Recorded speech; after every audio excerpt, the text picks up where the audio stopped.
Bienvenidos a todos y todas en este día, viernes 29 de mayo, en el que iniciamos la celebración del Día del Patrimonio en Chile. De manera especial en este día agradecemos a la PUCB, la Escuela de Pedagogía, al equipo de la DECIC y a la Unidad de Patrimonio por la gestión de este webinar de educación y patrimonio. Hoy junto a Fernando Vergara, quien es el encargado de la Unidad de Patrimonio Histórico y Museográfico de la PUCB, y quien les habla, Damaris Collao, jefa de carrera de Educación Básica, seremos los moderadores de la charla titulada Instrumentos para la Gestión Educativa del Patrimonio en España, Observatorio OEP, Plan Nacional y Normativa. Esta charla será dictada por la doctora Olaya Fontalmerillas, quien es licenciada en Bellas Artes de la Universidad del País Vasco, licenciada en Historia del Arte, doctora en Ciencias de la Educación de la Universidad de Oviedo de España, es profesora titular de la Universidad de Valladolid, ha desarrollado a lo largo de su carrera 2 líneas de investigación en educación patrimonial centrada en el patrimonio artístico-cultural y en educación artística orientada a la inclusión social en museos y espacios patrimoniales. La doctora Fontal ha contribuido al saber científico a través de artículos de revistas, capítulos de libro y libros de alto impacto académico. Es la directora del Observatorio de Educación Patrimonial, ha coordinado la elaboración del Plan Nacional de Educación y Patrimonio y coordina la comisión de seguimiento del mismo. Además, es investigadora de la Red 14 de Investigación en Enseñanza de la Ciencia Social. Y es un honor tenerla hoy aquí para iniciar esta celebración del patrimonio y contar, obviamente, con su saber científico para iluminar el camino que también debemos iniciar en Chile respecto a estos planes nacionales de educación y patrimonio. Así que bienvenida, Olaya. Le dejamos entonces a ti ahora a cargo de esta charla de webinar. Muy bien, muchísimas gracias. Bueno, bienvenidos a todos y a todas. Y quisiera comenzar brevemente con un agradecimiento a la Pontificia Universidad Católica de Valparaíso, a la Escuela de Pedagogía, también al equipo de Extensión Cultural de vosotros decís PVCV, ¿no? Pues a la Unidad de Patrimonio y a los participantes del Ministerio de las Culturas, las Artes y el Patrimonio. Bueno, para mí es un honor y es una suerte poder compartir pues con este auditorio el caso de España, que es un caso que, pues en cuyo desarrollo he tenido algo que ver en la última década, ¿no? Porque esto lleva pues, prácticamente desde 2009 y en todos estos años hemos pasado de tener muy poquito a ir configurando una serie de instrumentos que nos han situado pues, al menos con posibilidades de cambio y de gestión desde la educación patrimonial. Entonces voy a compartir un momentito una presentación para que algunas de las ideas yo creo que se pueden seguir, un segundito, se pueden seguir mejor. Y, a ver, pero como hemos estado probando antes, ahora tengo que empezar, pero no pasa nada. ¿Se ve bien, verdad? Sí. Bien.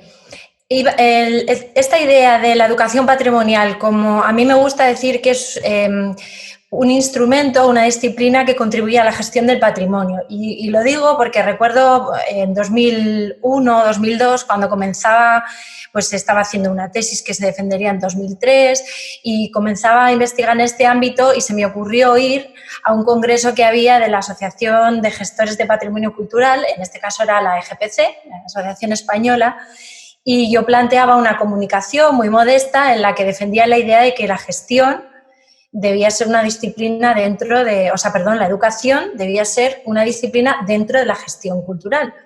Y recuerdo esas miradas del auditorio como diciendo, pues esta niña, porque era una niña, ¿de dónde ha salido? ¿No? Bueno, pues casi 20 años después esto es una realidad, así que a veces no está de más soñar. Por tanto, para abordar esa idea de la educación como disciplina dentro de la gestión del patrimonio, he configurado como 4 aproximaciones o 4 ejes, ¿no? Uno que tiene que ver más con conceptos, con una idea de entender el patrimonio, que como todos los que estamos en esto sabemos que tiene matices, 4 pautas legislativas para desarrollar la idea de que la ley, voy a decirlo coloquial, no está tan mal, una dimensión investigativa, que es la más vinculada al observatorio, y la administrativa, que tiene que ver con los instrumentos que se han desarrollado desde el Ministerio y recientemente desde una de las comunidades autónomas y media. Después diré por qué media, porque hay otro proyecto en marcha.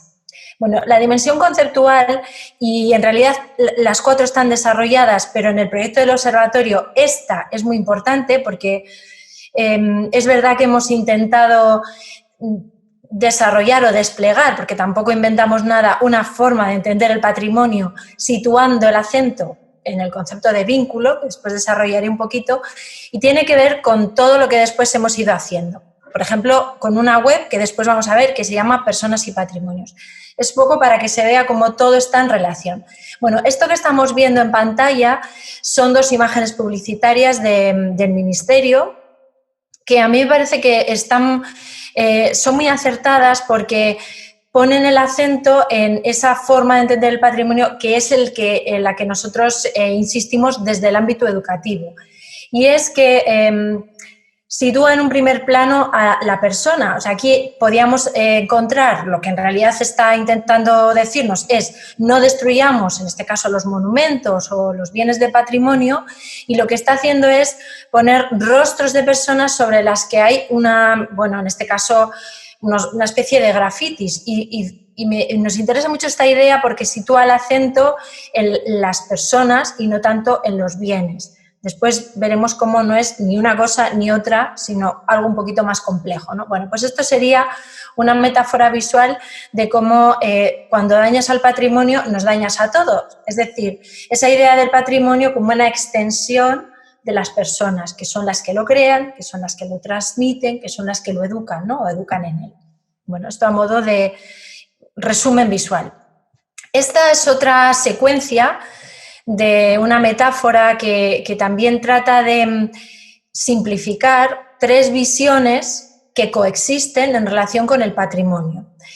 Digamos que vamos a llamarla la más universal o lo que nosotros llamamos a veces visión UNESCO, pero no en sentido despectivo, porque es una visión que compartimos, ¿no? Pero el acento estaba seguramente mucho antes de la Convención de Patrimonio Cultural Inmaterial en el bien, aunque sea un bien inmaterial, y en bienes que tienen valor. Y ese matiz, que los que estamos en patrimonio sabemos que hay que trabajar en relación con el valor que tiene el bien o el valor que la persona va a proyectar sobre ese bien. Entonces, en esta primera visión, que es estática, que como vemos está centrada en un monumento que hay en la ciudad donde yo vivo, en Valladolid, lo que está situando es el acento en la cosa, para que nos entendamos, en el bien, en el elemento material y en la condición de tener un valor que hay que a veces descubrir y a veces trabajar. Esa sería una visión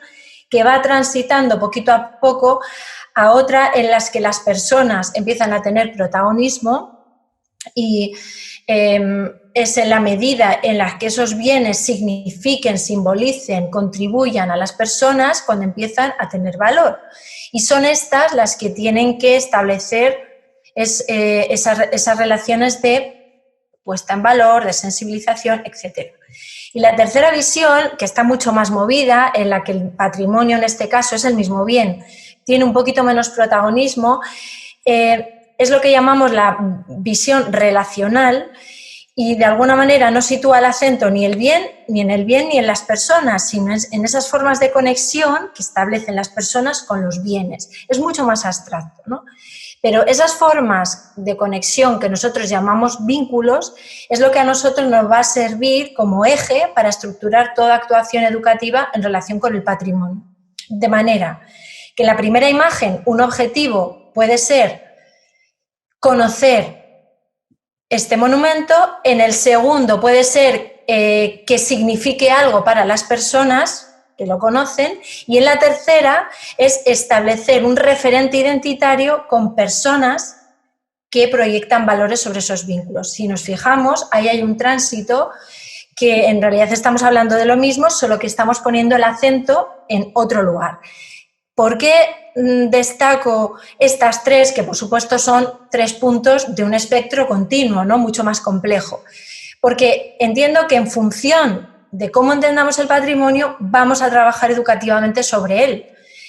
El abanico de objetivos que se sitúan en la primera postura, por así decir, no tienen mucho que ver o son muy diferentes de los que se sitúan en la tercera, ¿no? Entonces, de dar a conocer, enseñar a comprender, a configurar un referente identitario. Sentirse identificado con, referenciarse en. Entonces, todo esto determina e influye la forma de educar, ¿no? Todo esto va a dar, en un desarrollo teórico, va a dar lugar a modelos de educación patrimonial. Pero bueno, aquí simplemente quería ir situando en el pensamiento que desarrollamos nosotros. Es lo que decía justo ahora mismo, ¿no? Esto es otra imagen del Guernica, pero son 3 metáforas visuales de lo mismo, ¿no? De un primer modelo en el que lo importante es el Guernica, y ahí pues vamos a trabajar la transmisión, la comunicación, la interpretación ya estaría un poquito transitando al modelo intermedio, donde trabajamos aspectos educativos, de socialización, y en el tercer enfoque, que como vemos es un mural urbano, ¿no? De arte urbano, de intervención urbana, donde hablamos de patrimonializar e identizar, que son 2 de los verbos con los que solemos trabajar, ¿no? El proceso de patrimonialización, que es de configurar o de conseguir que un bien pase de no ser nada a ser un elemento identitario, y esa otra fase que llamamos identización tiene que ver con hacernos conscientes de ese proceso, ¿no? Jugamos ahí con todo un sustrato de referentes de la sociología de Maffesoli, bueno, con un equipo de la Sorbona con el que trabajamos. Y todo esto se resume o se sintetiza en esta secuencia que llamamos secuencia de patrimonialización, que desarrollando un poquito la idea anterior, lo que trata de mostrar es cómo el tránsito hacia la patrimonialización tiene un orden, y un orden además que hasta que llegamos a la sensibilización es consecutivo, y no nos podemos saltarnos, no es que sean pasos que hay que dar, pero por ejemplo no podemos asumir que alguien va a valorar o va a reconocer valores en un bien que no comprende. Si no tiene sentido, si yo no comprendo sus porqués, si no consigo anclar ese bien patrimonial con algo, con un momento histórico, social, estético, etcétera, si no comprendo, es muy difícil que yo sepa valorar. De manera que, del mismo modo que es muy difícil que tenga una actitud de respeto hacia algo que no tiene sentido o en lo que yo no reconozco el sentido, ¿no? Y al mismo tiempo, para comprender, es necesario acceder al conocimiento desde muchas vías, en muchas facetas del conocimiento, no solamente la conceptual o cognitiva, sino muchas veces la sensorial, la emocional, la procedimental. Es decir, que todo esto se despliega, pero amplísimamente, en una serie de eslabones que son necesarios para llegar a la sensibilización.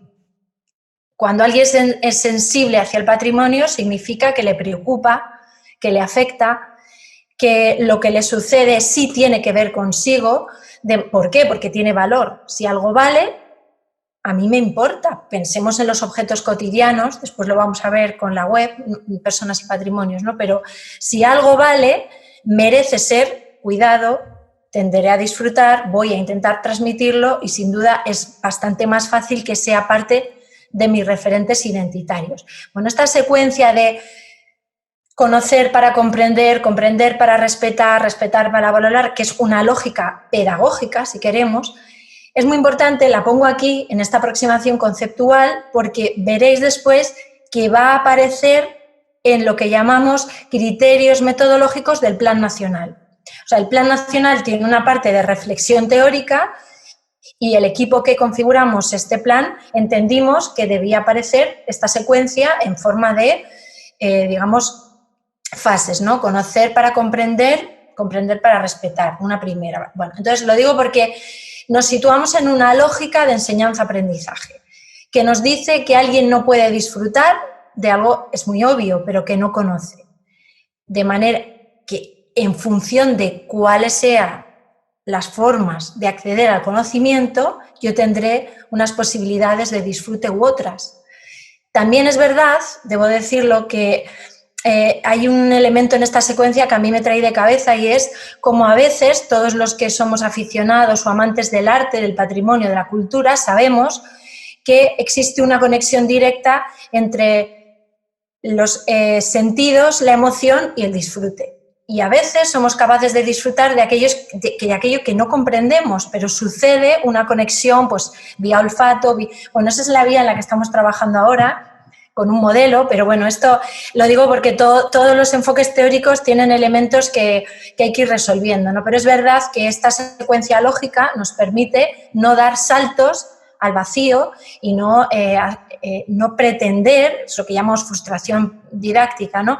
Que solamente con que yo les transmita con pasión y amor al barroco español a mis alumnos en clase, ellos van a disfrutar. Me estaría saltando muchas fases intermedias. O que solo por exponer arte contemporáneo los visitantes van a comprenderlo. Todo esto se enseña y se aprende, ¿no? La buena noticia es que hay una disciplina, por eso es importante la gestión del patrimonio, que es la educación, que consigue este tránsito del conocimiento a la patrimonialización. Un ejemplo es esta web, que voy a acceder a ella en un momentito, para que la veamos, que es una web que hemos desarrollado desde el... A ver si la veis, ¿verdad? Esta web se llama Personas y Patrimonios.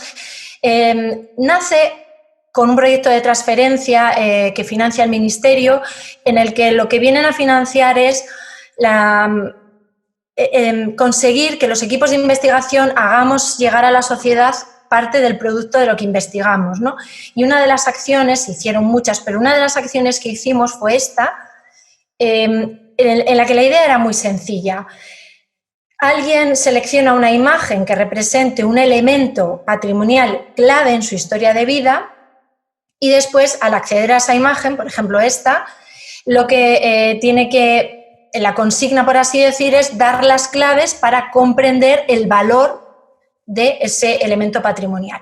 Y entonces aquí tenemos en estos momentos, si no he hecho mal el recuento, porque están subiendo constantemente entradas, tenemos unas 500 y pico entradas.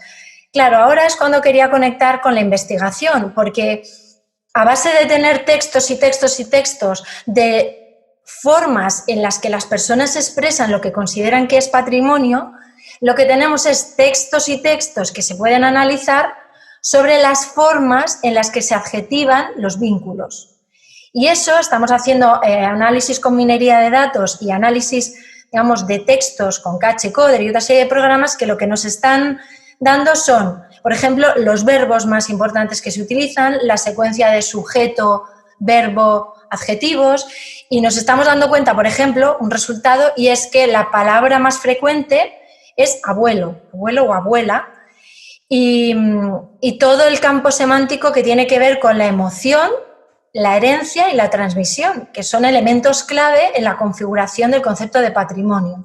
Entonces, aquí hemos visto cómo de la teoría aplicada volvemos a llegar a reconfigurar la teoría. Y ahora lo que queremos hacer es esa secuencia que hemos visto, de conocer, comprender, la hemos transformado en un modelo y vamos a ver si el modo en el que las personas conciben el patrimonio se ajusta a las partes de ese modelo y al mismo tiempo si el modo en el que lo enseñamos funciona si utilizamos ese modelo. Bueno, para que veamos también que teoría práctica siempre está conectado. Bueno, ahí veis que tenéis un montón de imágenes. También trabajamos después con secuencias de imágenes, es decir, a alguien le llama la atención un elemento porque seguramente una foto conecta con algo importante y se produce una interacción. En la web también se puede interactuar con los bienes patrimoniales de otras personas.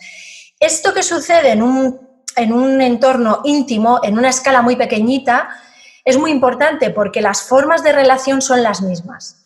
O sea, nuestra idea es que del mismo modo que nos relacionamos y establecemos relaciones de propiedad, pertenencia, referenciación con los bienes con los que somos conscientes de que existe un vínculo y somos capaces de describir ese vínculo, eso mismo, si lo comprendemos bien, es lo que tenemos que trabajar con los bienes compartidos en otras esferas o en otros ámbitos más amplios, desde el vecindario, porque hay vecindarios que tienen referentes patrimoniales muy importantes, hasta la ciudad, el país o, si queremos, continente y otras configuraciones más de tipo comunitario, ¿no? Que no tienen que ver con contextos geográficos, sino con comunidades patrimoniales. Esta idea tan fantástica que ahora yo creo que nos permite explicar muy bien el concepto de vínculo entre personas. Bueno, volviendo a la idea, no sé, yo no sé si voy muy rápido o no se entiende algo, pues me hacéis una señal y retrocedo, ¿eh?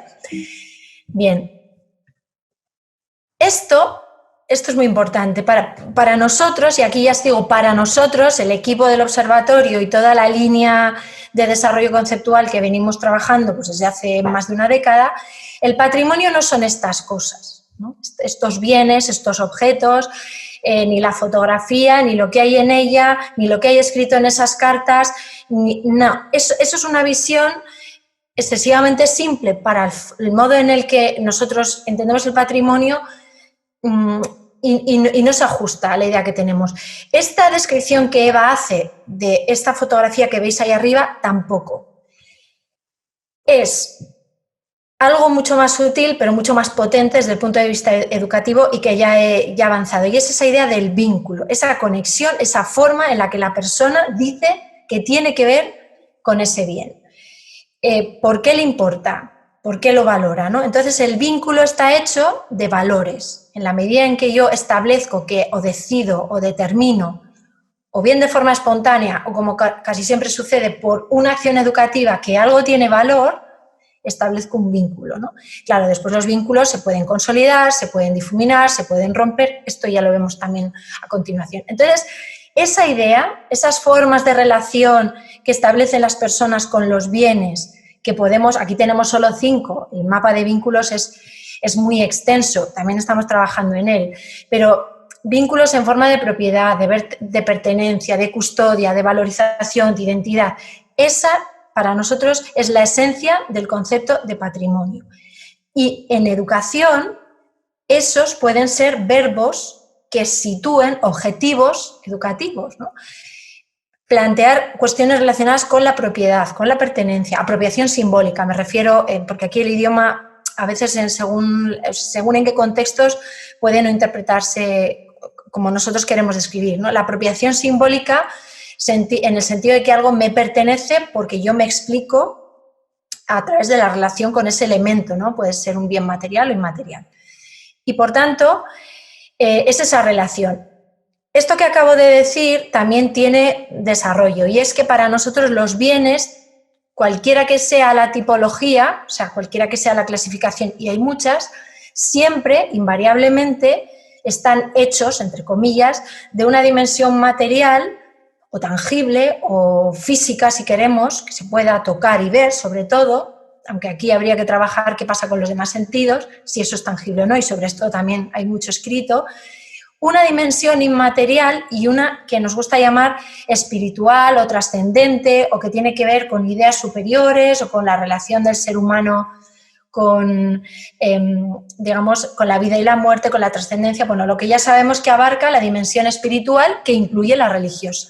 Entonces, casi todos los referentes patrimoniales tienen esos elementos. Por eso no nos gusta hablar de patrimonio material, patrimonio inmaterial. Nos gusta hablar más de la dimensión material, la dimensión inmaterial, que a veces sí es cierto que es dominante en determinado bien, ¿no? Pero una costumbre, una tradición, también tiene un soporte físico, material, tangible.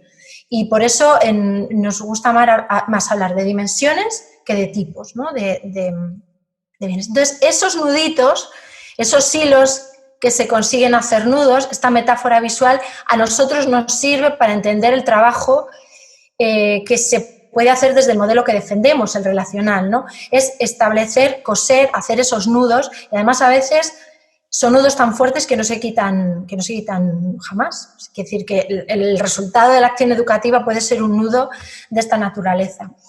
Bueno, todo esto que vengo a explicar o a tratar de sintetizar se ve claramente en estas dos imágenes que voy a mostraros, ¿no?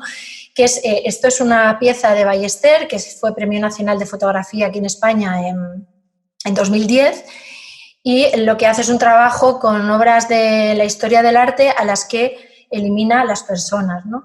Yo a veces, cuando veo ciertas actuaciones en museos o en bienes patrimoniales, me da más la sensación de que están centrados en las cosas, en esas paredes, en estos cuadros, que en las personas, ¿no? Y yo creo que una educación patrimonial es mucho más realista, más naturalista, si queremos, cuando no solamente incorpora a las personas, sino lo que sucede en esta pieza, ¿no? La relación entre las personas, las cosas y los que estamos mirando o siendo espectadores, o los otros que no están siendo educados, ¿no? Esa especie de interacción sensible es mucho más realista y más compleja al mismo tiempo. Entonces nos situamos más en un modelo que sería de forma gráfica, ¿no? Simplificado con esta metáfora visual. Por otra parte, no nos podemos olvidar de la dimensión cambiante en construcción y dinámica del patrimonio, que sí se describe, pero no siempre se traduce al ámbito educativo, ¿no? Esta idea de los hilos, que he expresado anteriormente, la retomo aquí porque si el patrimonio es el hilo de la memoria, que por tanto se va legando de una generación a otra, por una parte sabemos que hay hilos que se van a cortar, ese es el patrimonio que se destruye para siempre, que no nos deja ningún tipo de huella, y que por tanto ni siquiera ahora mismo sabemos que existió mucho patrimonio que existió. Esto es tremendo, ¿no? Porque el desconocimiento absoluto, porque no existe un solo vestigio que nos permita tirar del hilo, hace que no sepamos de la existencia de referentes patrimoniales que existieron. Ahora, el año que viene, el siguiente, se van a descubrir yacimientos arqueológicos o quizá descubrimientos que reconfiguran el hilo de la historia, el hilo del tiempo de la historia. Entonces, claro, hay hilos que desaparecen, hay hilos que engordan porque se insiste en su educación o en su investigación, otros que se van pues haciendo cada vez más finitos, quedan ahí pues muy, muy, muy latentes, y otros que se conectan, y claro, yo creo que también hace falta incorporar el presente como un momento cuya misión no solamente es recoger para legar, sino incorporar la creación cultural propia, ¿no? Y en el modelo que nosotros planteamos, en la cultura contemporánea se suma a la cultura heredada con derecho propio, ¿no? Y al mismo tiempo sabemos que la visión que tenemos hoy, con lo que sucede hoy, con todo lo que está aconteciendo en estos momentos, va a cambiar la mirada que tengamos del pasado. Todos hemos visto en redes sociales pues, ejemplos de cómo se reinterpretan obras de la historia del arte pues, desde el confinamiento en sus casas de personas que lo hacen cotidiano. Esto es un ejemplo muy cotidiano, muy de redes sociales, de cómo hoy miramos el pasado a partir de lo que sucede hoy, como no podía ser de otro modo, ¿no? ¿Cómo va a ser si no? Bueno, para esta vulnerabilidad, es decir, esa dependencia del hilo de las manos que lo cogen, sitúa a la educación como disciplina clave para trabajar esas manos. Es decir, que en la manera, vamos a ir a una aula de primaria, en la manera en la que yo haya sido capaz de enseñar a mis niños de 6 a 12 años aquí en España, la primaria, que tienen que coger y lo que tienen que coger y qué les interese coger, ellos van a ser capaces de legar o de que ni siquiera pase por sus manos, ¿no? Entonces es muy vulnerable, muy frágil el patrimonio, y si hay una disciplina que tiene poder en el sentido de posibilidad, es la educación. La educación es la disciplina capaz de conseguir que unas manos quieran recibir para legar, que unas manos quieran cuidar el patrimonio que han recibido y que unos ojos se fijen en un patrimonio que no pase desapercibido. Entonces, es vulnerable, pero la educación es capaz de, por así decir, reducir esa vulnerabilidad, ¿no? De manera que nuestra misión, por seguir jugando con metáforas visuales, sería transformar algo que es un simple hilo, vamos a decir potencial patrimonio, en patrimonio efectivo, que es cuando sucede un nudo, cuando atamos, cuando cosemos, cuando hacemos, si queréis, una maraña, ¿no? Que algo pase de un hilo que no tiene que ver conmigo a estar cosido en alguna de mis dimensiones, ¿no? Cualquiera que sea esta. Es decir, hacer la digestión pasa por la secuencia. Es decir, nuestro aparato digestivo es el conocer, comprender, respetar, valorar, disfrutar, etcétera, ¿no? Es decir, ese aparato digestivo es nuestra secuencia. Sabemos entonces que no vamos a poder digerir nada si no es nutritivo, ¿no? Bueno, lo podemos digerir, pero ya ahí, bueno, pues entrarán en juego otros aparatos. La cuestión aquí es hacer una buena digestión y sacar el mayor provecho de esos nutrientes que tienen el alimento patrimonial en este caso.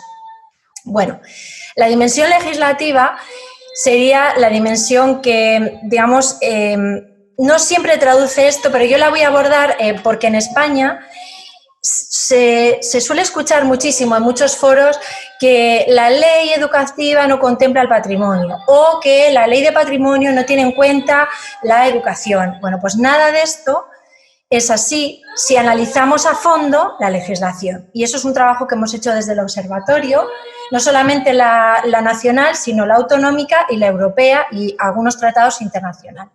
Y nos damos cuenta que el problema no está en el negro sobre blanco, es decir, en lo escrito, sino que a veces está el problema en el desconocimiento de lo escrito y en la falta de cumplimiento de la norma. Bueno, no sé si se está colando de fondo, esto es el directo, pero tengo a dos niños ahí que no pueden entrar en la habitación y una está llorando. Es muy gracioso porque se ha acercado a la puerta para que yo me dé cuenta, pero no la puedo atender. Bueno. Entonces, este ejemplo, esta ley del 85 es la ley que tenemos vigente en España de ámbito nacional en relación con el patrimonio histórico. Y en esta ley ya se contempla en un articulado, en el 59, cómo la educación debe ser un fin al que se dirijan pues, las bibliotecas, las instituciones culturales, etcétera, ¿no? Por lo tanto, se contempla perfectamente la acción educativa. Y cuando habla de los museos, son pequeños extractos para demostrar esta idea, ¿no? Pues se dice que los museos son entidades que tienen fines de estudio y educación. Por lo tanto, sí se contempla, y ya no quiero contar el desarrollo que las leyes autonómicas están teniendo en España, cómo desarrollan esta idea de educación hasta, por ejemplo, el caso de la Ley de Andalucía, que tiene actualmente un despliegue extraordinario en cuanto a la dimensión educativa. Si vamos, pues son pequeñas pinceladas porque analizar con profundidad esto sería imposible hoy. La ley orgánica, que es la que está en estos momentos vigente, aunque es verdad que tenemos entre manos una reforma de la ley, pero las dos leyes anteriores, que son esas que sitúo ahí, abordan el patrimonio y además lo abordan con una gran profundidad. Solo aquí vemos verbos como identificar, valorar, respetar, aparece sensibilizar, es decir, que no es un problema de la ley. El problema en España es que esta ley, si analizamos la realidad de muchos centros, no se cumple. Entonces, nuestro problema, por resumirlo, ni está en las leyes de patrimonio ni está en las leyes de educación, está en su aplicación y claro, hay una cuestión más profunda. ¿Qué pasa en este país para que si el currículum establece como contenido obligatorio la enseñanza del patrimonio, pues por ejemplo aquí tenemos datos de hace 3 años. Sucede que el 64% de los centros de primaria dice ellos mismos, y esto es una encuesta que se hizo desde el Plan Nacional a todos los centros educativos en España, todos, o sea, el universo completo, de los que contestaron, un 64% reconoce que no lo hace. Es reconocer que no están aplicando la ley. O un 83% del alumnado no reconoce los bienes que tiene más próximos en un país que ahora mismo está, por ejemplo, el tercero en el mundo en cuanto a patrimonio mundial de UNESCO. ¿Qué está pasando aquí? ¿Por qué sucede esto, no? O si analizamos los libros de texto, resulta que es un contenido muy residual y así. Es decir, que el problema aquí, y existe, es en la realidad educativa en el ámbito formal. Este problema, con un estudio que se hizo hace 7 años, 8, es el que da pie a generar un plan nacional. Es y bueno, muchas conclusiones mucho más extensas que aquí no puedo detallar, pero que situaban que existía un problema a la hora de aplicar. Por tanto, aquí es donde entra en escena, vamos a decir así, la dimensión investigativa.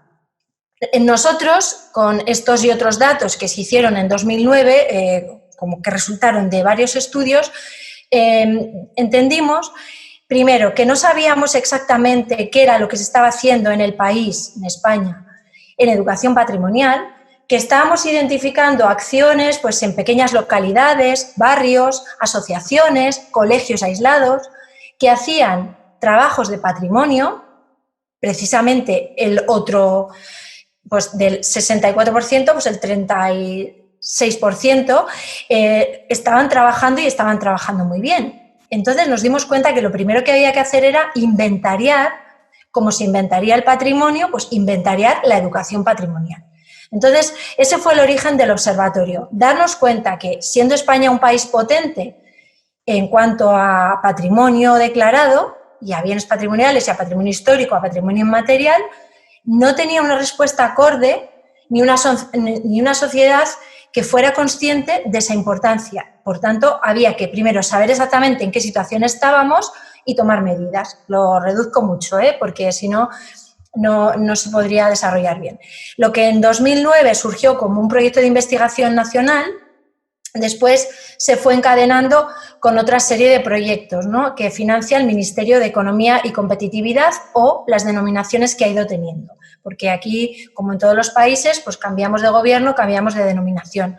Pero la idea es el ministerio en el que ahora está alojada la Agencia Estatal de Investigación. Bueno, pues se financió y se crea el observatorio. El observatorio, lo que, bueno, después se ha ido desplegando, pues se ha formado parte de una red, ha dado lugar a un plan nacional que es el que después explicaré, pero también a una serie de acciones de transferencia, ha creado una red internacional y ahora lo que estamos intentando es que desde Europa nos permitan trasladar esta idea con las dificultades que tiene Europa desde el punto de vista normativo y tratar de hacer un observatorio europeo de educación patrimonial y un plan o una especie de guía o libro blanco en Europa de educación patrimonial. Bueno, eso es para que veamos como algo que surge de darse cuenta de que aquí pasa algo, de que en este país ni hay tantos problemas en la ley, pero sí hay en la aplicación, realmente pues ha ido creciendo hasta tratar de trasladar el modelo a Europa. Bueno, simplemente veis que en secuencias de 3 años se van financiando proyectos que ya se alojan en el observatorio, ¿no? Primero analizamos la situación en España, pero después ya abrimos al ámbito internacional y nos dedicamos a evaluar los aprendizajes y los programas. Bueno, el observatorio tiene 2 partes, por simplificar. Una base de datos que lo que hace es exactamente como una base de datos de patrimonio, inventaría, localiza, inventaría, clasifica, analiza, hace tipologías, establece modelos, bueno, pues lo que se puede hacer con una base de datos, análisis estadísticos, etcétera, ¿no? Y luego tiene una parte que es la que se ve a través de la web, que se encarga de difundir, organizar, transferir a la sociedad. Bueno, sí quería que, bueno, antes de entrar en la web, esto es un extracto de la ficha de inventario que utilizamos, es una ficha muy exhaustiva con una parte de apoyo documental en estos momentos hay 3.100, hoy han debido subir un par de ellos, bueno, más de 3.100 programas inventariados de distintos ámbitos geográficos. Y lo que hacemos es esta secuencia que veis ahí, que es, primero localizamos, después vamos haciendo como un sistema de filtros, cribando, a partir de estándares de calidad hasta que esos estándares derivan del Plan Nacional y de estándares europeos e internacionales de UNESCO, lo que vamos es evaluando programas de educación patrimonial hasta encontrar los más potentes, para que nos entendamos, los que reúnen mayor número de estándares, o bien generales o bien del tipo de programa que sea. Por ejemplo, una app educativa tiene estándares muy específicos. Y así vamos localizando lo que llamamos comúnmente ejemplos de buenas prácticas y vamos viendo algunos de los programas más interesantes a nivel mundial. Y lo que hacemos es estudiar esos programas en profundidad y en la parte en la que estamos trabajando ahora es evaluar los aprendizajes que se generan con esos programas. Bueno, esto es muy árido porque es investigación básica, se ha desarrollado a través de una serie de tesis doctorales que tienen que ver pues, con cuestiones como diversidad, inclusión, redes sociales, hay una línea que hemos abierto recientemente, también la dimensión del arte contemporáneo como patrimonio, y ahora estamos trabajando en una línea sobre educación patrimonial y autismo, ¿no? Bueno, pues ahí tendríamos pues algunos ejemplos. Como creo que me quedan 7 minutitos, si no he medido mal, sí quería, bueno, pues que vierais la página web del observatorio y os voy a compartir un segundín porque yo creo que voy bastante bien de tiempo. Bueno, me parece que no me va.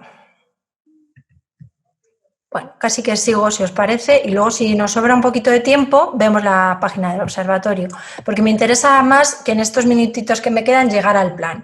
Bueno, el observatorio estaba haciendo su trabajo y en el Ministerio de Cultura, aquí hay una subdirección general de Patrimonio Histórico, es el IPCE, es el Instituto de Patrimonio Cultural de España, que lo que tiene es una serie de planes nacionales de patrimonio y en los años 2000, 2010, en la década de 2000 a 2010, lo que quiere es remodelar esos planes y generar lo que llaman planes transversales. Y ahí es donde la que ahora es subdirectora general del IPCE, entonces se plantea el interés de crear un plan nacional de educación y patrimonio. Y se genera una comisión que comienza a trabajar en ese plan y en la que se integran las investigaciones del observatorio. Este sería el Instituto de Patrimonio Cultural de España y ese plan que se puede consultar en la página web del Ministerio y que en la presentación que voy a dejar está todo esto hipervinculado para que quien quiera ampliar pues pueda ir accediendo a todos estos espacios web, es un plan que se centra en todas esas ideas que yo he venido desarrollando anteriormente.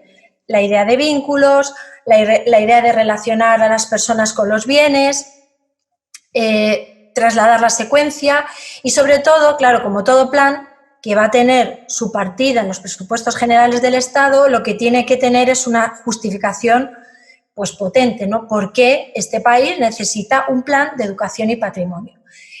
La primera cuestión, en un país que funciona como España, con competencias delegadas en las comunidades autónomas, era la necesidad de coordinar las distintas administraciones, estatal, autonómica y local. También la conexión entre los ámbitos formal, escuela, para que nos entendamos, no formal, museos, espacios de patrimonio, y el informal, en el que cada vez más se sitúan las redes sociales y los medios de comunicación, o la familia, ¿no? Por citar tan solo 3 ejemplos. Es decir, la educación del patrimonio sucede en estos ámbitos, pero sucede de manera interrelacionada. Entonces, esto es un interés especial de este plan. Muy importante, la diversidad de públicos, esa idea de patrimonio para todos, pero ¿quiénes somos todos? ¿Cómo nos distribuimos? ¿Cómo nos pensamos y cómo nos organizamos? ¿Qué categorías utilizamos? Personas con diversidad funcional, distintos colectivos por edad, por nivel de formación. ¿Cómo conseguimos que toda persona en todo momento de la vida y a lo largo de toda su vida tenga algo o pueda acceder a los bienes patrimoniales de su localidad y de su país? Y este problema que he descrito anteriormente, que se implemente la normativa educativa, que si la ley dice que hay que enseñar patrimonio, se enseñe patrimonio, ¿no? Entonces, velar por el cumplimiento de la ley. Y también velar porque los materiales, a lo que llamamos educación patrimonial, verdaderamente sea educación patrimonial y no otra cosa. Ejemplo, muchas guías llamadas didácticas, cuando vamos, por ejemplo, a un museo, en realidad no lo son. Son guías informativas, guías de difusión, pero una guía didáctica lo que tiene es que tener una estructura psicopedagógica, si queremos, y una objetivación en términos de aprendizaje. Al menos querer enseñar algo y ser capaz de medir si se ha enseñado o no. Lo demás son aproximaciones a lo educativo, pero no son materiales educativos. Antes en el observatorio dije que tenemos tipologías. Nosotros hemos descrito 19 tipologías de programas de educación patrimonial que pasan por diferenciar una unidad didáctica de una guía didáctica, de un proyecto de innovación o de una pedagógica o de muchas otras tipologías, ¿no? Cada una tiene su particularidad, pero todas comparten la idea de crear un aprendizaje en relación con el patrimonio, ya sea en un modelo más transmisivo o más próximo a la idea de vínculos que es el nuestro, ¿no? También la necesidad de formar a quienes se van a encargar de enseñar el patrimonio, por ejemplo, educadores de museo, que no siempre tienen una formación psicopedagógica en España, y la importancia de las TIC, no como apoyos, sino ahora se está viendo, por ejemplo, con esta crisis, como contextos en los que suceden situaciones de propiedad, apropiación simbólica, puesta en valor, es decir, como contextos cada vez más frecuentes y además naturales de relaciones entre personas y, por tanto, de posibles situaciones de enseñanza-aprendizaje. Bueno, el Plan Nacional, la cronología es que se empieza a gestar en 2011 con un monográfico en esta revista del Ministerio dedicado a la educación y que se aprueba por el Consejo de Patrimonio Histórico, Consejo Nacional de Patrimonio Histórico, en abril de 2013 y comienza a funcionar en junio de 2013. Así que llevamos con un parón, vamos a decir, de unos años de crisis en el que se han hecho menos acciones de las que se debería, pero siempre con financiación en los presupuestos generales del Estado. Bueno, aquí tenemos el acceso al sitio del Plan Nacional, tenemos una versión del plan en español, en inglés, también es mi alarma, vas a ver que me tengo que callar. Las actuaciones que hemos ido haciendo y, digamos, la planificación de las que se prevé hacer pues a corto y medio largo plazo. Lo que decía antes, y ya cierro con el plan, la estructura de este, como de todos los planes nacionales, es que tiene que haber una serie de principios metodológicos, ¿no? Que nos sitúen, por así decir, en la teoría. Sobre esos principios se construyen una serie de objetivos, que son los objetivos del plan. Esos objetivos se van a concretar a través de programas y los programas se van a desarrollar a través de líneas de actuación. Esa es la estructura de todos los planes. Como decía antes, se va a ocupar de escuelas, bibliotecas, redes sociales, es decir, de lo formal, no formal e informal en interacción, y entre los principios metodológicos, que los he situado ahí en una palabrita simplemente para resumir, pero que están muy bien desarrollados, yo creo, en el texto que hicimos la comisión, está el de la sensibilización. Y ese criterio recoge la secuencia que yo antes había anticipado de la secuencia de patrimonialización. Y desarrollamos una idea que a mí me parece fantástica en el sentido que incluso que todavía no hemos profundizado en ella tanto como creo que se puede, y es trasladar la idea de rentabilidad, que podríamos asociar a términos económicos, pero a términos sociales, culturales e identitarios. Es decir, invertir en educación patrimonial es rentable social, cultural e identitariamente. Eso está muy bien desarrollado, yo creo, también en el texto del plan. Una sociedad que conoce, comprende y valora sus referentes identitarios seguramente es una sociedad mucho más consciente de sí misma, ¿no? Cultural es capaz de reconocer aquellos elementos y discriminar aquellos elementos culturales que la describen y no hacer un uso, digamos, no adecuado de los referentes culturales, que en el caso de España tenemos manifestaciones constantes, por ejemplo, de interpretaciones de la historia, digamos, forzadas por determinados intereses políticos de uno u otro lado. Es decir, que una sociedad conocedora, comprendedora, sensible y capaz de poner en valor sus referentes y su complejidad cultural es una sociedad mucho más potente en el contexto intercultural. E identitario es una sociedad segura y capaz de sentir y reconocer cuáles son sus referentes propios y cuáles son sus referentes compartidos. Bueno, esta idea de rentabilidad yo creo que es muy interesante porque produce los efectos deseados, ¿no? Es decir, nos permite obtener el fin en el que invertimos. Retomo la idea de la secuencia para que veamos que está presente en el apartado de sensibilización y ya por cerrar, estos son los 2-3 programas en los que se desarrolla este plan. Hay un plan de investigación. A veces algún miembro que conoce el plan dice, es investigación en patrimonio. No, es investigación en educación patrimonial e innovación en didáctica del patrimonio, que no es lo mismo. Es decir, investigamos en, por ejemplo, métodos para evaluar la eficacia de un programa. O lo que decía antes de análisis masivos de textos, resultados de aprendizajes de un programa de educación patrimonial. Pero no de patrimonio en general, sino de educación. Hay un programa de formación de educadores, gestores y otros agentes culturales. Y incluye, por ejemplo, a los cuerpos y fuerzas de seguridad del Estado. Porque hay una unidad, por ejemplo, de tráfico ilícito, que, por cierto, hubo un representante, durante un tiempo, de los cuerpos y fuerzas de seguridad del Estado cuando diseñamos este plan, porque ellos también tienen responsabilidad en velar por la integridad del patrimonio cultural y por prevenir, ¿no?, que sucedan situaciones de destrucción, de tráfico ilícito, de robo, etc. Y hay un plan transversal, por eso lo llamamos el 3T, que es el del difundir. Si de algo se dio cuenta el observatorio es que no conocemos ni una décima parte de lo que se está haciendo en este país y en todos, supongo, en educación patrimonial, porque no se difunde muchas veces lo que se hace. Un colegio presenta un proyecto de innovación, gana un concurso, por ejemplo, aquí, de innovación en educación patrimonial, que es los 9 secretos, haciendo referencia a las 9 provincias de Castilla y León, y eso no está en ningún sitio.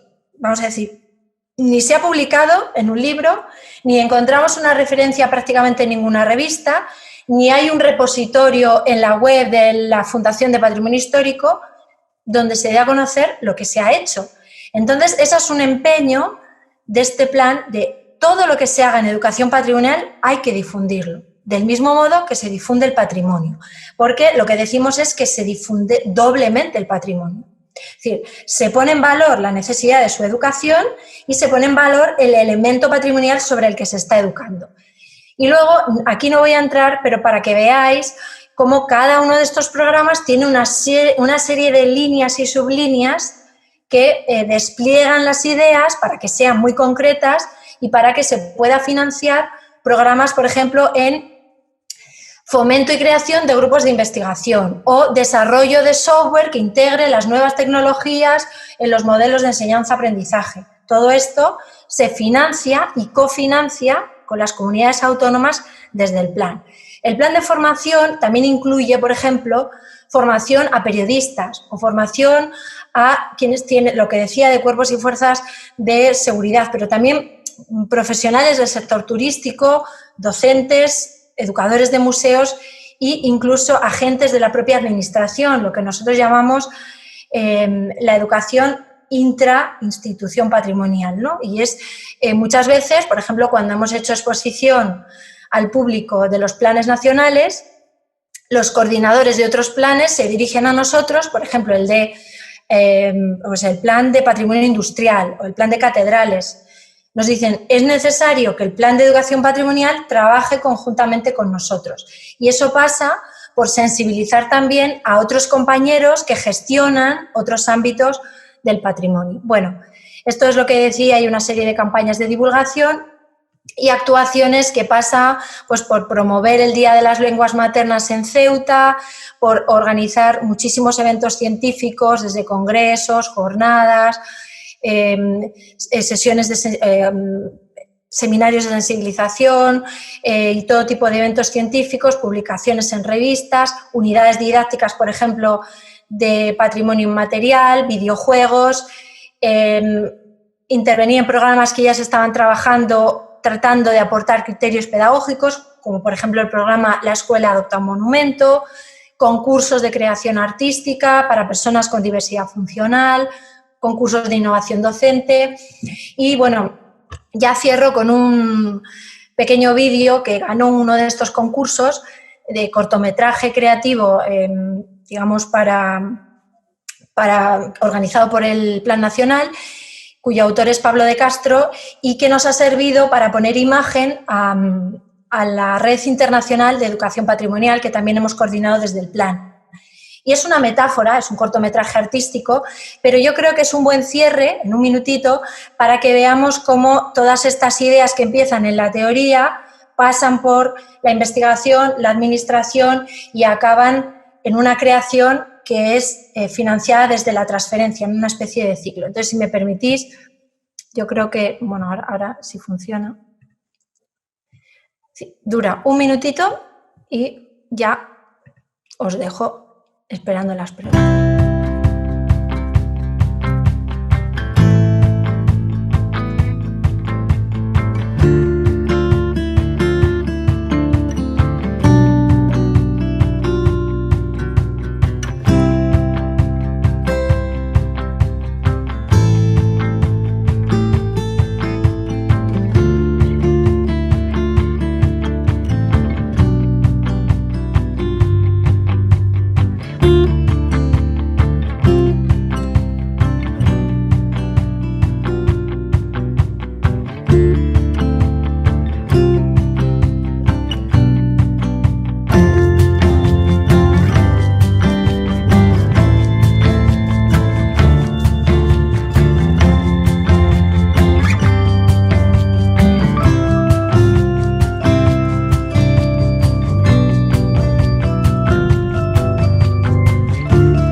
Bueno, pues con esta metáfora, ¿no?, del presente que mira al pasado y los vínculos entre personas a través del patrimonio, pues estoy, digamos, pues esperando a que me hagáis preguntas o comentarios o establecer un debate, lo que creáis más oportuno. Muchas gracias. Hola a todos, amigas y amigos. Muchas gracias, Olaya. Gracias también a tus hijos que han sido pacientes. Y bien, quiero, antes de pasar a las preguntas, saludar a quienes nos acompañan en este seminario. Tenemos amigos de Ecuador, Uruguay, Perú, Colombia, Argentina, México, España y por supuesto Chile, pendientes y muy agradecidos de lo que has expuesto este primer día del patrimonio con nosotros. Así que vamos a empezar con Damaris, que ya tiene seleccionadas algunas preguntas. Sí, bueno, me sumo a los agradecimientos a todos aquellos que nos están viendo hoy día desde distintos lugares de nuestro continente. Y bueno, hemos ido anotando las preguntas que han aparecido en el chat.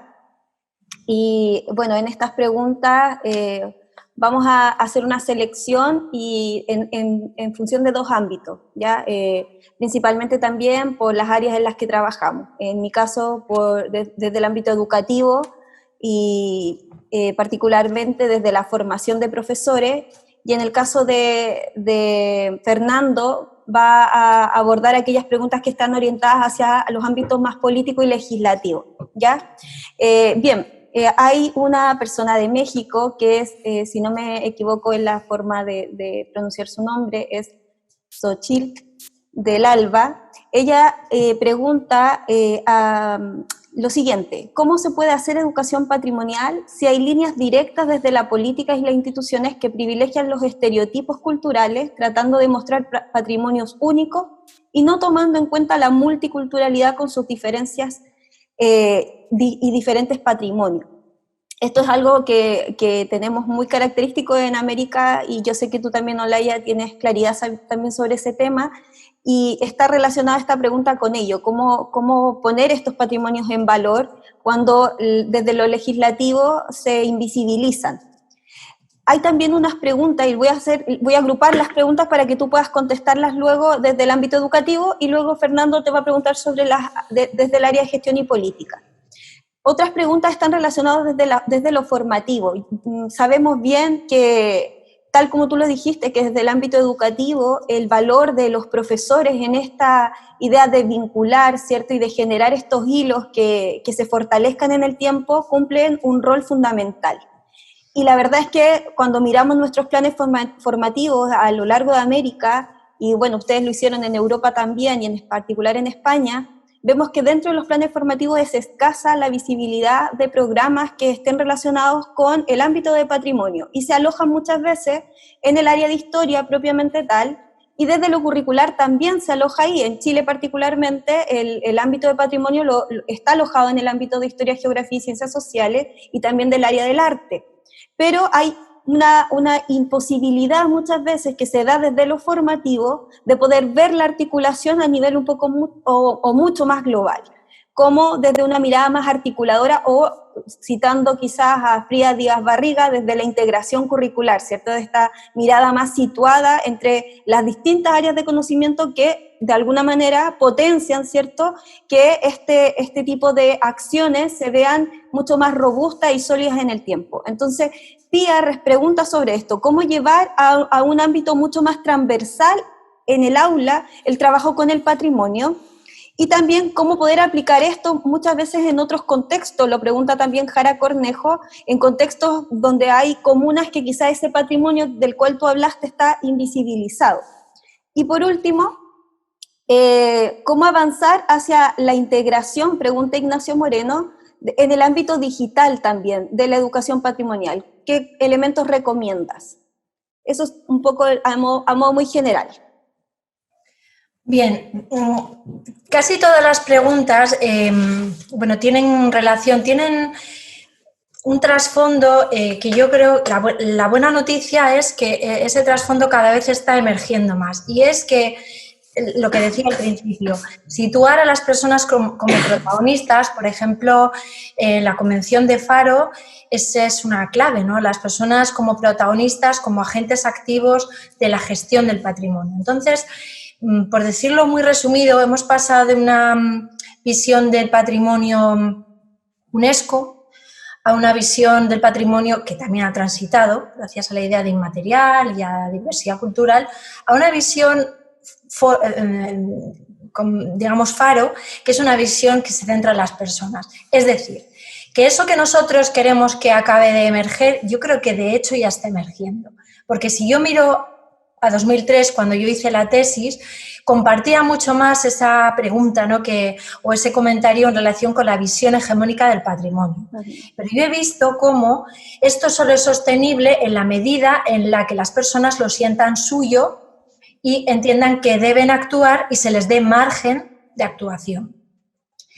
Claro, la pregunta era doble, ¿no? ¿Cómo visibilizar esos otros patrimonios y cómo subvertir, por así decir, el patrimonio hegemónico y conseguir que exista financiación para esos programas?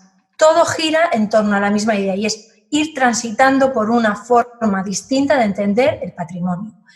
No es que las personas nos dejen actuar sobre el patrimonio, es que el patrimonio somos las personas que actuamos en relación con el patrimonio. No sé si consigo explicarme. O sea, el patrimonio no es una cosa y las personas somos otras, ya seamos vistas desde la educación o desde la gestión. No. Las personas, en relación, ese vínculo con el patrimonio es lo que es patrimonio. Es esa relación, no es ni una cosa ni la otra.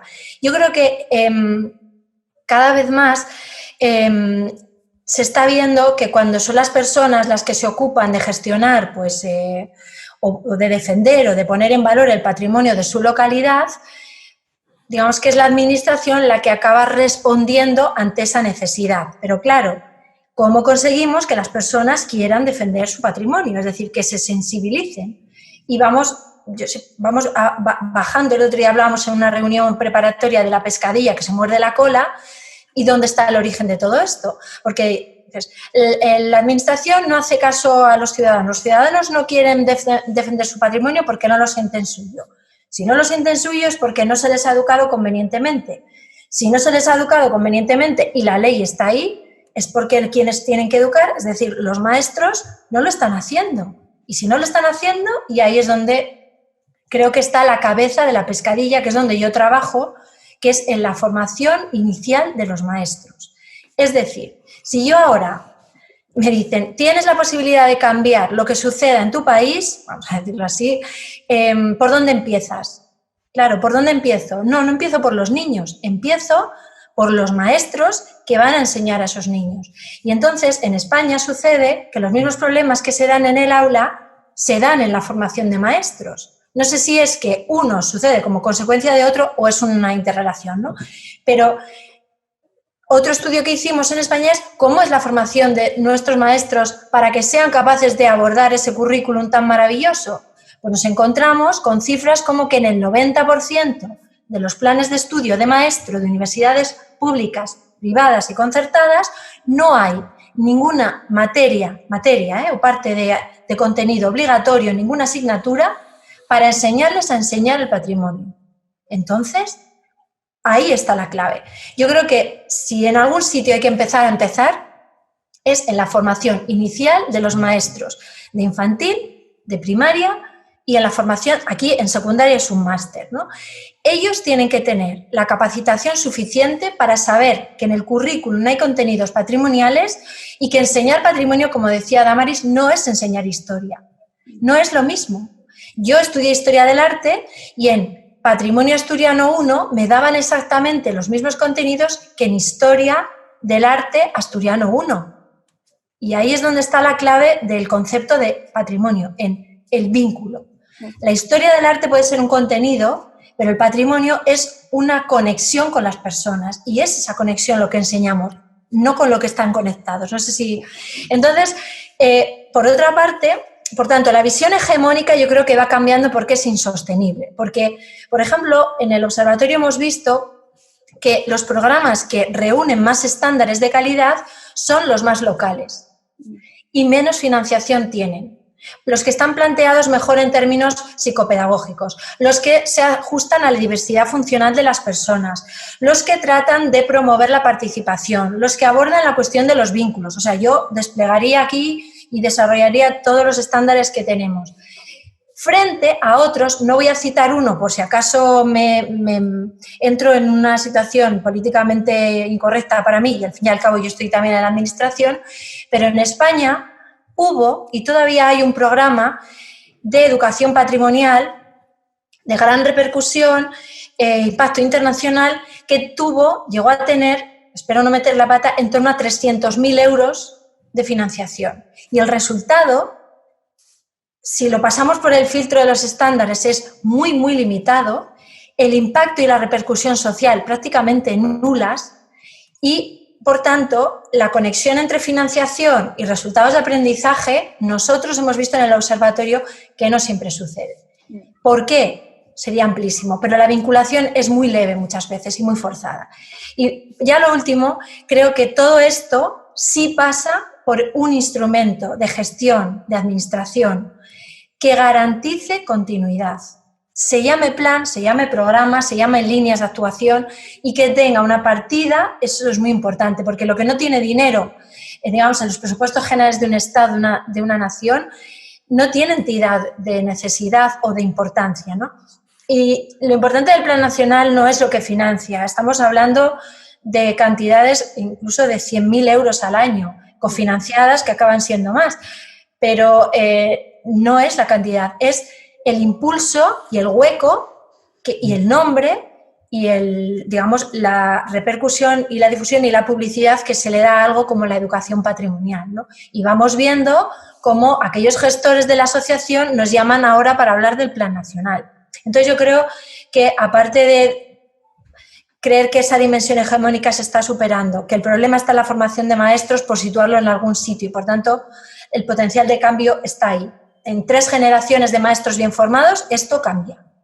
Maestros sensibles hacia el patrimonio, esto cambia.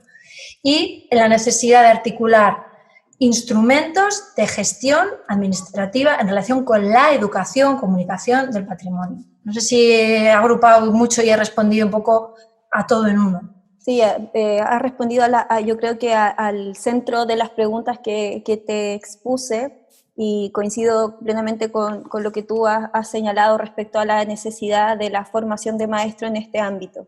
Yo creo que ahí hay una alianza que es totalmente estratégica y que, tal como tú lo has mencionado en tu exposición, tiene el resultado que esperaríamos de este cambio a nivel profundo en el ámbito patrimonial. Fernando. Gracias, Damaris. Nos pregunta Natalie Guerra, desde la Subsecretaría de Patrimonio de Chile, ¿cómo se organizó metodológicamente este inventario de educación patrimonial? ¿Las tipologías estaban definidas con anterioridad al levantamiento de los datos? ¿Cuáles fueron sus principales resultados? Bueno, el proceso de investigación de la primera fase, lo que hicimos es búsquedas masivas por descriptores agrupados por campos semánticos, ¿no? Por ejemplo, nosotros buscábamos combinaciones de didáctica y patrimonio. Educación, patrimonio con raíz. Bueno, esto técnicamente no se incorpora la palabra completa, sino la raíz. Entonces, claro, ahí nos íbamos dando cuenta, encontrando un término, cómo se ampliaba semánticamente con otros. Entonces, digamos que unas búsquedas iban enriqueciendo a otras. Se hacían búsquedas genéricas en Internet, para que nos entendamos. Se hicieron búsquedas específicas con correspondencia postal a toda la administración del Estado, es decir, a la local, a la autonómica y a la estatal, para que nos dijeran y nos entregasen una copia de todos los programas de educación patrimonial que tuviesen, lo que incluyó también a los museos, y a partir de ahí, ese volumen, creo que eran 18.000 elementos, lo que hicimos fue definir criterios de inclusión y exclusión en la base de datos, de manera que los programas, para ser inventariados como programas de educación patrimonial, tenían que responder a fines educativos. Hay una serie de criterios, son 17 de inclusión, 16 de exclusión. Y uno de ellos, que después lo tuvimos que eliminar, era que tuviesen la evaluación incorporada. Pero después nos dimos cuenta que la mayor parte de los programas de educación no comprenden la evaluación de sí mismos, lo cual es un defecto de forma gravísimo, porque si algo está pensado para generar aprendizaje y tú no mides si lo has generado o no, estás haciendo la parte incompleta. Eso fue una de las primeras conclusiones. Pero había programas muy interesantes, objetivados muy bien, metodológicamente muy bien, que respondían a un fin educativo, aunque les faltaba la medición, que es una de las líneas que incorpora el Plan Nacional, la evaluación de los programas y de los aprendizajes, o sea, la calidad del diseño y la calidad del resultado. Bueno, entonces, de esas tipologías y primeros análisis de cribado a través de modelos de agrupación, definimos las tipologías de programa, que es, por ejemplo, lo que decía antes, diferenciar una unidad didáctica de una acción educativa. Son, digamos, técnicamente diferentes, y entonces marcamos la diferencia y entonces ya clasificamos por tipologías. Y ahora lo que hacemos son análisis dentro de tipologías. Por ejemplo, de los 340 programas de innovación educativa de primaria, y ahí analizamos todos los datos que hay de ese programa. Por lo tanto, digamos que hubo varios tipos de búsquedas, las tipologías se establecen a partir de modelos y después, muy importante, este espacio que habéis visto de personas y patrimonios nos ha permitido incorporar alguna tipología y algún estándar, es decir, que la propia, vamos a llamar, realidad social de cómo las personas interpretan el patrimonio nos permite identificar, porque esto no está definido en ningún sitio. Después también hemos trabajado con estándares de UNESCO, por ejemplo, las tipologías de patrimonio, que también recogemos, si es inmaterial, si es monumento, sitio, y en el ámbito europeo de distintos países y de la normativa española también, claro, porque aquí pues la ley del 85 establece una serie de categorías que un observatorio español no puede ignorar, ¿no? Entonces, es una fase de análisis masivos, de cribado y de categorización. También debo decir que esto, que lleva ya 10 años, nos ha permitido en una primera fase, por ejemplo, llegar a conclusiones como las que veíamos, ¿no? Que los programas más potentes están con muy poca financiación y en localidades. ¿Por qué pasa eso? Pero también lo que estamos ahora es transitando hacia el contexto de las redes sociales, porque una de las realidades que no preveíamos y que nos encontramos es que la mayoría, creo que son un 73-74% de los programas suceden en entornos digitales, o bien a través de apps, o bien a través de páginas web, o de programas, o de videojuegos, o de aplicaciones educativas. Es decir, que es un contexto que nosotros creíamos que era mucho más minoritario y está siendo y cada vez más masivo, ¿no? Entonces, parte de esos resultados nos están sirviendo para definir, como ahora, por ejemplo, en un proyecto que acabamos de solicitar, cuáles son los criterios para diseñar una app educativa en relación con el patrimonio, por citar algún ejemplo, ¿no? Pero debo decir que en los primeros informes, voy a ser bastante honesta, nos encontramos con las conclusiones, digamos, que no permitían, o sea, que contradecían nuestras hipótesis, que no por más financiación, no por más estructura organizativa, no por más elevado sea la dirección, mejor o más efectivo es el aprendizaje, ¿no? Esa era una de las conclusiones. Y otra conclusión es que hay siempre un sujeto, un agente que moviliza un entorno, puede ser un maestro, puede ser un equipo directivo de un centro o puede ser un equipo de gobierno municipal, la Concejalía de Cultura, que entiende, ahí hay un impulso, un interés por el patrimonio, ya sea estratégico, económico, turístico, lo que quiera en función del caso, que empieza a activar actuaciones educativas. Entonces, lo que también hemos visto es varios modelos que explican el origen de esos programas. Esto también nos lo permite el observatorio, ¿no? Hay de todo tipo. Desde recuerdo un programa en un pequeño barrio de Madrid, que una actuación municipal genera una manifestación que a su vez da lugar a una asociación, a una plataforma de vecinos, que a su vez empiezan a hacer una serie de actuaciones para defender el pasado reciente de su barrio, ¿no? Para que pues la especulación urbanística no derribe las casitas, que al final se derriban, pero recuperar la memoria viva de los barrios, de las costumbres recientes, ¿no? O sea, hay muchas formas, eso es otra idea, ¿no? Es muy complejo cómo se gesta y desarrolla la educación patrimonial. Lo que está claro es que si no tenemos un mapa de mínimo 3.000, 4.000 programas, no podemos estar diciendo, como nosotros decíamos previamente, se trabaja poco, se trabaja de forma descoordinada. No, o sea, hay que decirlo con mucha más precisión.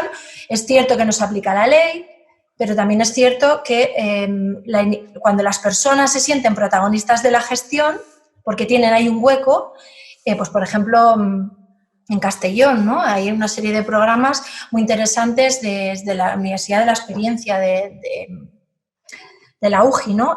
Bueno, pues surge a veces de un programa de extensión universitaria en una universidad pública, o sea que, pero tiene que haber una necesidad de situarte a ti como agente activo capaz de poner en valor el patrimonio a otros, ¿no?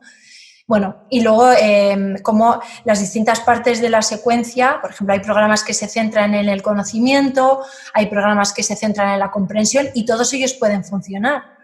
Y también hay programas que dicen centrarse en la sensibilización y no lo hacen o no demuestran que lo hacen, porque esto también es una cuestión de, muy bien, encontramos, creo que al principio teníamos en torno a 800 y pico programas que decían ellos en su definición que era una propuesta de sensibilización hacia el patrimonio. Había distintas maneras de llamarlo, pero somos sensibles hacia sensibilizar, y cuando tú veías sus actuaciones, con la memoria de sus actuaciones y la analizabas, primero no demostraban haberlo conseguido, como pasa en muchos programas, y eso es algo en lo que hay que insistir, hay que demostrar que haces lo que quieres hacer, que consigues lo que te propones, que los objetivos se traducen en resultados. Pues tú te dabas cuenta que no lo estaban haciendo porque únicamente estaban difundiendo contenidos conceptuales en relación, por ejemplo, con un museo, y eso no sensibiliza a nadie por sí mismo. O sea, no están entendiendo que dar a conocer datos y datos y datos, por ejemplo, a un público inadecuado o de forma inadecuada a un público, eso no genera la sensibilización. Entonces, bueno, lo que sirve es para sistematizar y ordenar el análisis de la educación patrimonial. En el programa, en la web vais a poder ver todas las tipologías, la explicación de las tipologías. Bueno, es bastante árido, pero hay que diferenciar, lo mismo que en medicina o en otras disciplinas, pues nosotros tenemos que diferenciar una unidad didáctica de una acción de innovación educativa, que no es lo mismo. Mira, nos queda poco tiempo y la verdad que nos han hecho interesantes preguntas. Te voy a tratar de sintetizar 3 que son, me parece que breves. De Argentina, Carla pregunta, quisiera consultar si hay referencias a experiencias de comunidades vulnerables que conviven con un patrimonio cultural en riesgo, declarado pero no salvaguardado. De Perú, Yerka nos pregunta, dada su experiencia en la Dirección General de Defensa del Patrimonio en Perú, que uno de los mayores desafíos que tuvo fue luchar aquella visión paternalista, que veía a las personas que no tenían interés en el patrimonio como personas a las que guiar y salvar para que logren identificarse con y apropiarse del patrimonio. Fue muy difícil, comenta, lograr vínculos desde dicha óptica. ¿Cómo romper, se pregunta Yerka, con esta visión tradicional o clásica que aún pervive en las instituciones? Y por último, desde Chile, nos preguntan si en la experiencia española hay algún ejemplo sobre protección o promoción de esa dimensión inmaterial que tú nos hablabas. Chile está en eso y tiene ese importante desafío de incluir el patrimonio cultural inmaterial. Bien. El paternalismo, ¿no? Bueno, la primera pregunta era en relación con comunidades que conviven con patrimonios vulnerables. Se me ocurría, según nos estaba escuchando la pregunta, el proyecto del Cabañal. El Cabañal es un barrio que hay en Valencia, en la ciudad de Valencia, y es uno de esos ejemplos en el que los vecinos que ven cómo, por querer trazar, digamos, una línea que se dirija al mar, cuestiones de especulación urbanística, claro, esa línea pasa por el barrio y hay que cargarse el barrio. De hecho, se han destruido muchas viviendas que tienen un interés histórico, artístico y que incluso están reconocidas y catalogadas como de interés cultural.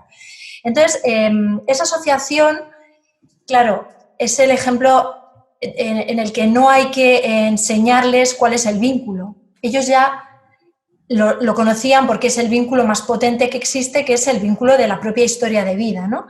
Y voy a conectar un poquito con la siguiente pregunta. De manera que ellos mismos se organizaron contra, en este caso, la administración y consiguieron frenar parte de ese plan urbanístico. Pero aparte de frenar lo que es la destrucción física, lo que trabajaron educativamente, un programa muy interesante que consiguió poner en valor a el resto de la ciudad y el resto del país, y el ámbito internacional, porque hoy en día todo está conectado, esas casitas pequeñitas, humildes algunas, otras no tanto, de ese barrio de Valencia.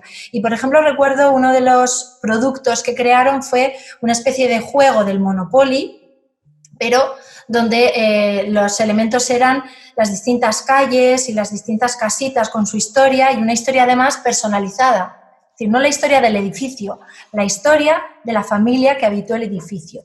Entonces, de ahí, por ejemplo, eso sería un ejemplo. Si estuviera interesada en más ejemplos, lo que permite la ABS también es búsquedas específicas y entonces podemos buscar, con mi dirección de correo, me puede mandar un correo y podemos hacerle una búsqueda o incluso si es investigadora se le puede habilitar para que ella misma haga búsquedas en la base de datos. Entonces, tenemos una persona encargada de los contactos internacionales, que es Inmaculada Sánchez, y entonces, bueno, pues ahí en la página web va a haber direcciones con escribir y contar pues, los intereses, pues le podemos hacer nosotros la búsqueda o habilitar para que ella la haga, ¿no?, de comunidades vulnerables.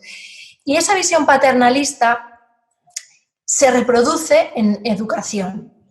Entonces, cuando ella decía, claro, hay que enseñar como si fueran mandamientos, yo estoy, es algo que también, y de hecho está recogido, ¿no?, en el libro de la tesis ya, son inercias lo que queremos generar. La sensibilización lo que crea es la inercia de cuidado, la inercia de disfrute, pero no son mandamientos de tú disfrutarás el patrimonio histórico de tu ciudad, tú pondrás en valor y si no lo pones es porque te falta algo.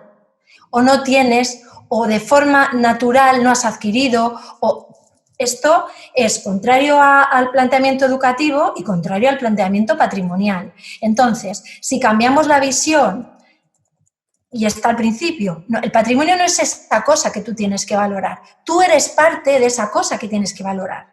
Entonces, sé que es un matiz muy conceptual, pero está en la Convención de Faro absolutamente reflejado y perfectamente reflejado, y por lo tanto es como una efervescencia, ¿no? No podemos disociar a las personas del patrimonio que tienen que valorar. Casi es un reencuentro más que una puesta en valor, si queremos, porque tú te vas a conocer tus raíces y te vas a comprender a ti a través del patrimonio. Esa es la finalidad, ¿no? Por eso un modelo transmisivo, paternalista, en educación reproduce, digamos, esa visión hegemónica de los bienes universales, ¿no? Ayer escribía en un libro que estamos cerrando en la Comunidad de Madrid, que también ha hecho un plan autonómico, que no me ha dado tiempo a mencionar, pero bueno, hay un plan, está en la presentación, por si queréis acceder, autonómico de educación y patrimonio. Decía que valores universales, el concepto de valor universal es un oxímoron. Es un oxímoron en sí mismo. O sea, un valor no puede ser universal. Tiene que ser diverso y proyectado, y tú vas a proyectar lo que lo que la educación que recibas te permita proyectar. Entonces, el fin de la educación no es que tú conozcas el patrimonio, sino que vayas adquiriendo un amplio abanico de valores para decidir cuál es tu proyectar.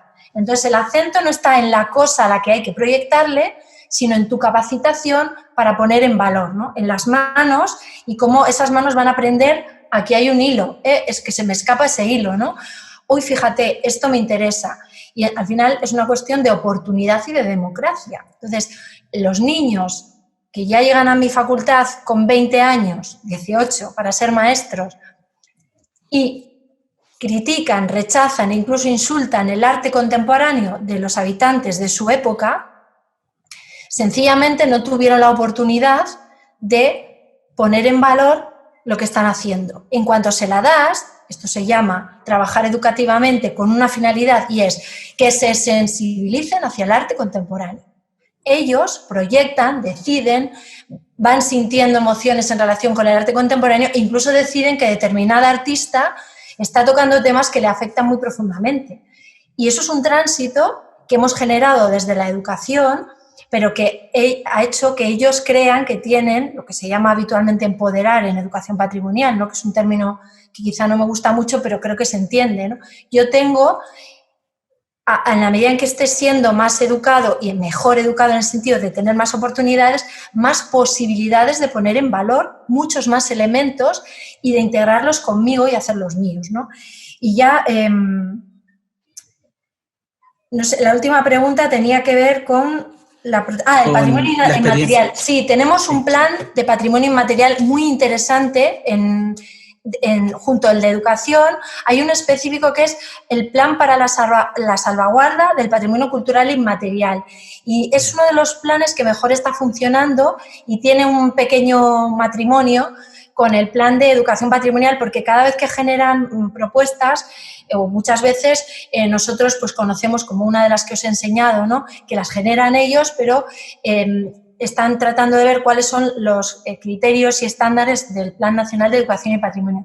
Pero es uno de los planes que mejor funciona. Y tenemos una doctoranda, que es Marta Martínez, que ha hecho su tesis sobre la puesta en valor del patrimonio cultural inmaterial.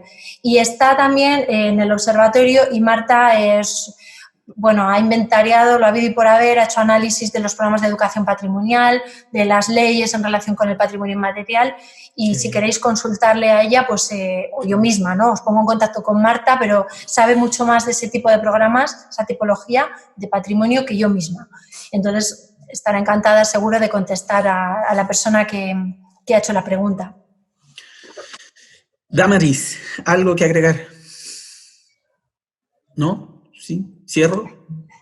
Solo agradecer a Olaya el tiempo, antes de que cierre Fernando, agradecer la oportunidad de tenerte, y que esta sea la primera de muchas oportunidades que tengamos junto a la Universidad Católica, ojalá después de esta pandemia, que nos tiene a todos en nuestras casas, y a los que no estamos ahí, ojalá preocupados de todos para que podamos reencontrarnos, que existe esa oportunidad de la presencialidad, de que puedas venir a Chile y que podamos contar contigo en algún seminario. Así que gracias, Olaya, un gusto, y además que eres parte de mi historia también académica, porque eres mi profesora, en este caso guía de tesis doctoral, así que agradecerte por ello. Muy bien, pues muchísimas gracias a vosotros y espero que nos podamos ver físicamente aquí o en Chile, que es un país que tengo muchas ganas de conocer, por cierto. Y nada, estamos a vuestra disposición en el observatorio, y a través del email y de la presentación voy a añadir al final, o añadir vosotros mismos el email, pero bueno, es muy fácilmente localizable, y no dudéis en contactar con nosotros para cualquier cuestión que os pueda surgir, y mucha salud y mucho ánimo a todos, que estamos en la misma aquí en el mundo entero, ¿no? Sí. Bueno, pues bien, yo tengo que agradecer también a todo el equipo de la Escuela de Pedagogía, a Alejandra, que está por ahí entre los participantes, a los estudiantes de educación básica, a la jefa de carrera que nos acompaña aquí en la moderación. Olaya, gracias por tu generosidad, por tu tiempo. Han sido unas semanas de mucho aprendizaje en estos encuentros donde la tecnología nos ha permitido aprender y conocernos más. Gracias también al equipo de Extensión Cultural que ha hecho posible compartir, y no solo con los chilenos, no solo con las personas y profesionales que trabajan en el Ministerio de las Culturas, que ha estado muy atento a todo lo que has dicho, sino que también a todos nuestros hermanos de Latinoamérica. Es probable que si no vienes a Chile te estén invitando de Uruguay, de Perú, de Ecuador, de Colombia, de México. Nada, encantada. Nos han felicitado en el chat por lo que has presentado. Gracias por compartir tus saberes. Y bueno, decirles a los amigos que están conectados que es probable que el lunes o martes toda esta conversación esté disponible de manera gratuita, tanto en el canal YouTube de la Escuela de Pedagogía como de Comunicaciones de la Universidad. Así que el conocimiento es generoso. Gracias de nuevo y será hasta otro seminario. Muy bien. Un abrazo a todos. Cuidaros mucho.